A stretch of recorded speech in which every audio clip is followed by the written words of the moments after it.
Boa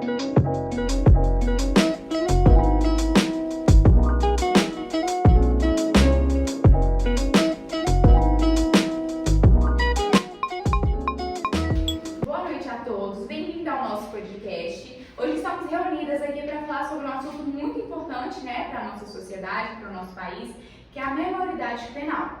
O que seria essa menoridade penal? No Brasil, a maioridade é a partir dos 18 anos, ou seja, um jovem de 17 anos que comete um crime, ele não pode ser condenado, não pode ser julgado da mesma maneira que um adulto de 18 anos.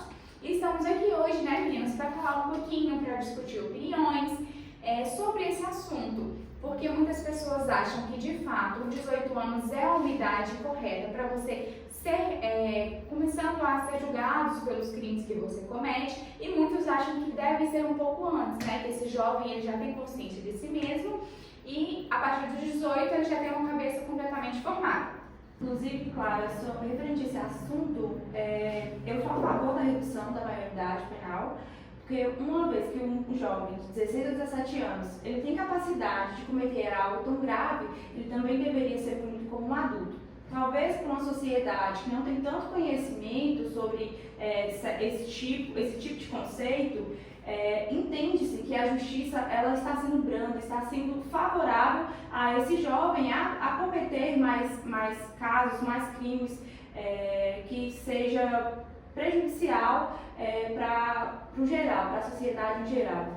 Eu entendo seu ponto de vista, Flávia, mas reduzir a penalidade não vai resolver o problema, porque visto que muitos desses jovens que vêm a cometer esses crimes, a esses delitos, vêm justamente de uma sociedade, de uma estrutura familiar muito fragilizada. Eles muitas vezes não têm acesso à educação, à saúde. Então, a sociedade ela tem grandes responsabilidades sobre os atos desses jovens também, justamente por conta de ser uma pessoa menor de idade que ainda está nesse processo. Inclusive, vou completar a sua fala, que eu concordo com o seu ponto de vista. A LOEC, no artigo 227, trata desse assunto. Ele garante que os jovens e as crianças elas devem ser protegidas, tanto pelo Estado, pela família, como pela sociedade. É garantido aos jovens todos os direitos fundamentais, a educação, a saúde, o lazer, a alimentação, o profissionalismo desses adolescentes. Então, eu acredito que a melhor forma de evitar que aconteça uma nova reincidência, que é o que acontece com os adultos. Os adultos que são presos, eles são reincidentes do crime, eles voltam a cometer novos crimes piores. Então, precisa ter uma tentativa de reeducar os adolescentes, São as prioridades aqui, de acordo com o ECA.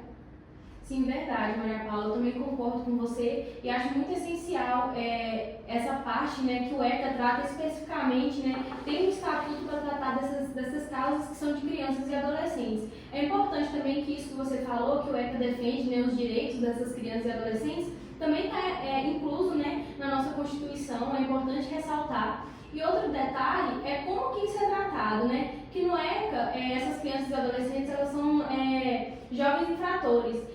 São denominados assim, eles cometem infrações ao invés de delitos, que é como é tratado no Código Penal. Isso é muito importante. E como a Andressa citou também, é importante que essas famílias, as crianças que vêm dessas famílias normalmente são crianças que moram em bairros periféricos, são crianças com maiores dificuldades de acesso a tudo isso que elas deveriam ter, que consta na Constituição, que é saúde, alimentação, lazer, entre outras coisas. E essas crianças e adolescentes, muitas das vezes, não vão por esse caminho porque escolhem, mas sim porque são corrompidas, Por quê? Porque elas são inimputáveis. E por serem inimputáveis, as pessoas que são maiores de idade, que têm essa imputabilidade, o que elas fazem? Elas corrompem essas crianças para já usar em questões de tráfico de drogas, entre outras coisas.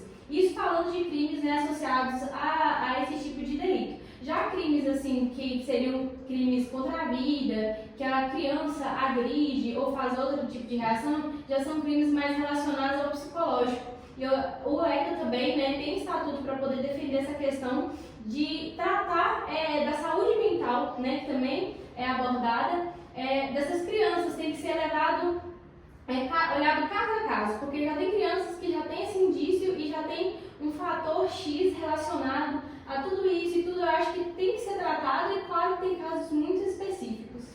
Além disso, Sabrina, é muito importante falar sobre o conceito de reabilitação, porque esses jovens, a justiça, ela não apenas pune essas pessoas, mas ela também tem que agregar um valor para essas pessoas poderem voltar para a sociedade e ter um futuro melhor, ter uma oportunidade melhor. E eu acho que para isso é necessário que as escolas e programas de reabilitação estejam muito presentes neste momento, uma vez que isso vai dar mais oportunidades para essas pessoas. Outro ponto muito importante a falar é que eu sou contra a redução da minoridade penal, uma vez que eu acho sim que essas pessoas devem ter mais oportunidades para ter uma vida melhor. Inclusive, Maria Eduarda, é muito importante, né, falar sobre isso. Por quê? Porque esses jovens, eles, né, têm um prazo de 45 dias para ficar detidos, que é o prazo de 45 dias que o juiz vai determinar, né, o juiz da vara infantil vai determinar o que acontece com esse jovem, né, com esse menor infrator. E quais são as medidas que eles vão vir sofrer, porque eles sofrem algumas medidas. Eles podem fazer serviços comunitários, podem ter algumas advertências, então o juiz ele vai ter... Eles também podem ter uma reclusão assistida, né, e Serviços comunitários. Serviços comunitários, várias medidas para que o jovem não pode ter uma espécie de cadeia para eles. Então, elas são medidas para que ele se sinta punido pelo ato que ele cometeu, para que ele não cometa novamente esse tipo de delito. Essas medidas socioeducativas, elas são muito importantes. Inclusive, nós temos um exemplo com um país que é a Noruega. A Noruega é um exemplo de país que tem o menor índice de reincidência no país. Ou seja, aqui no Brasil, nós já temos adultos que são muito reincidentes, cometem crimes, vão para cadeias e não são reeducados, eles são reincidentes. Ou seja, imagina só, um jovem, ele entra muito cedo na cadeia e ele vai voltar muito cedo a cometer novos crimes. É como se eles perdessem o medo ali daquele ambiente horrível, né? Então, assim, a gente tem que dar uma chance para essa reeducação. Sim, é verdade, né? Isso, até mesmo porque se você só colocar o jovem lá, você não vai estar reeducando ele. Vai fazer igual exatamente a Maria Paula falou, que é a questão dos adultos que já cometem. Então, o jovem que é mais novo, a gente tem que realmente reeducar ele, adotando medidas como a Noruega, que já ficou comprovada aqui no Brasil. Lógico, dentro da estrutura aqui do nosso país, dentro das circunstâncias, mas que é válido sim, muito pensar assim. Isso é verdade.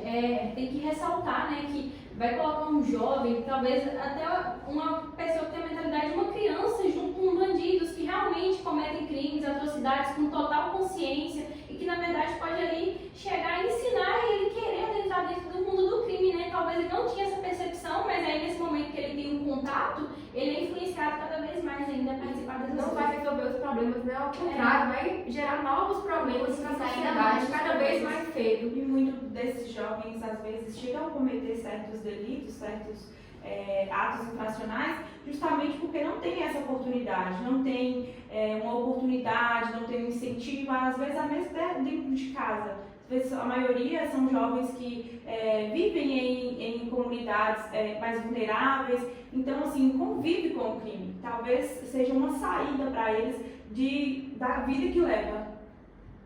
Sim, eu acho que ficou bem claro, né, que não importa, não é uma solução colocar esses jovens ali na cadeia, porque eles acabam entrando ali para piorar ainda mais sua cabeça, para piorar ainda mais o que eles aprendem ali, né, porque os números só aumentam a cada dia. É claro, foi retratado até nas nossas aulas, né, que a quantidade de presos em nosso país é absurdamente. E creio que essa quantidade toda aí, você pode perguntar a qualquer pessoa se ela saiu dali mudada, ou se ela saiu dali com conhecimento de como funciona o tráfico, como pode ser um porte de uma arma. Aquela pessoa, ela tem um conhecimento totalmente errôneo. Elas não estão ali para serem educadas da maneira correta, que seria a ilusão que as pessoas têm de que prender um jovem em uma cadeia, ele ali poderia se arrepender do crime que cometeu ou do que o levou a estar ali dentro. E sendo assim, né, para falar também um pouquinho de quais são os programas de ressocialização para menores em nosso Brasil e se eles também são eficientes, nós convidamos aqui a nossa colega Yasmin para estar falando um pouquinho sobre isso. Boa noite, Yasmin. Boa noite. Então, nós temos medidas socioeducativas, como foi muito bem explicado por vocês, né? Que são medidas com o objetivo de educação, de reintegração desses jovens.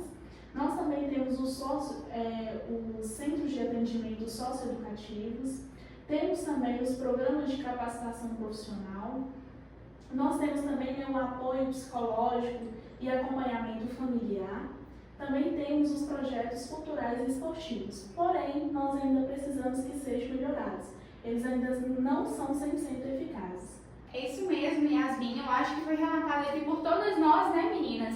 Um pouquinho mais sobre esse assunto. É um assunto muito complexo e que tem que ser discutido, né? Temos que continuar discutindo sobre esse assunto para que, assim, finalmente ações eficazes sejam realizadas em nosso país, né? Vocês ouvintes, eu acho que entenderam um pouquinho mais sobre esse assunto. Eu acho que já deu ali para construir a sua própria opinião e pedimos a vocês que deixem nos nossos comentários um pouquinho mais sobre esse assunto. Agradeço vocês, meninas, foi uma ótima discussão, tá? Espero que possamos voltar aqui novamente e trazer mais assuntos. Obrigada.